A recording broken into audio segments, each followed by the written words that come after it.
നമുക്ക് ചുറ്റുമുള്ള മനുഷ്യർ കടക്കണിയിൽ പെട്ടുപോകാതിരിക്കാനായി ഒരു ചടങ്ങ്. അങ്ങനെ ഒരു ചടങ്ങുണ്ടെങ്കിൽ എത്ര നന്നായിരിക്കുമല്ലേ. എന്നാൽ മലബാർ ഭാഗത്ത് അങ്ങനെ ഒരു ചടങ്ങുണ്ട്.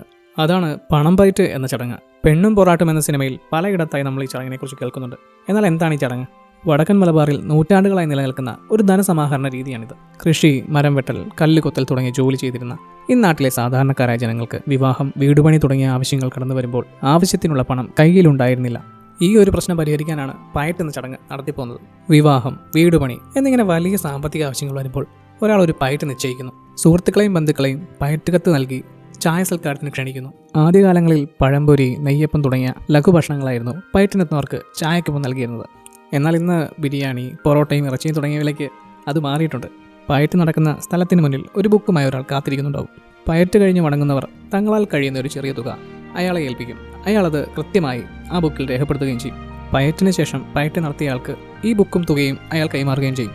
ഈ പയറ്റ് നടത്തി കിട്ടിയ പണം കൊണ്ട് പയറ്റ് നടത്തിയ ആൾക്ക് തൻ്റെ ആഗ്രഹം കടം വാങ്ങാതെ സഫലീകരിക്കാൻ സാധിക്കുന്നു. പണം സ്വീകരിച്ച വ്യക്തി പിന്നീട് സഹായിച്ചയാൾ ഒരു പയറ്റ് നടത്തുമ്പോൾ ആ തുക തിരിച്ചു നൽകാൻ ബാധ്യസ്ഥനാണ്.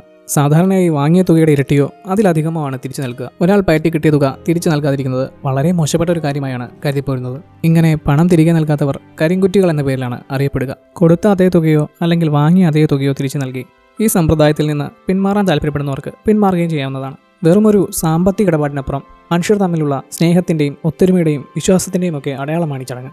മനുഷ്യർക്കിടയിലെ വിശ്വാസം കുറഞ്ഞു വരുന്ന ഈ കാലത്ത് എന്തുകൊണ്ട് വിവാഹത്തിനായും വീടുപണിക്കായും കടം വാങ്ങി നമ്മൾ കടക്കെണിയിൽ പെട്ടുപോകുന്നു എന്ന ചോദ്യത്തിന് സ്വാഭാവികം എന്നൊരു ഉത്തരം മാത്രമേ നമുക്ക് നൽകാനുള്ളൂ.